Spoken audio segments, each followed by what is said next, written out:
আজকে আমরা গোলাই কাঠের হিসাবটা আপনাদেরকে সহজেই দেখিয়ে দেবো। একটা খাড়া গাছের যে কাঠ কত সেফটি বা কত কেবি কাঠ আছে এটার হিসাব নেওয়ার জন্য আমরা এইভাবে বেড়ে মাপ নিয়ে নিব। বেড়ে ধরেন 37 ইঞ্চি আছে আনুমানিক, আর লম্বায় কত আছে এটা দেখতেছি। লম্বায় ধরেন 6 ফিট আছে, লম্বায় আছে 6 ফিট। লম্বায় অবশ্যই ফিটে নিবেন আর বেড়ে নিবেন ইঞ্চিতে। বেড়ে আছে 37 ইঞ্চি আর লম্বায় আছে 6 ফিট। এটাকে আমরা এখন হিসাব করব।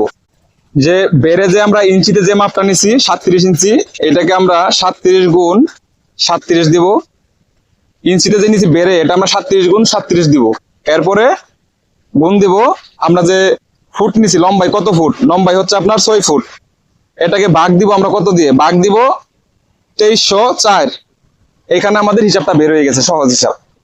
3.56 কেবি, 3.56 কেবি আনুমানিক 3.5 কেবি বা 3.5 সেফটি কাঠ ধরা চলে। এ ধরনের ফার্নিচার রিলেটেড ভিডিও পেতে আমাদের পেজটি ফলো করবেন।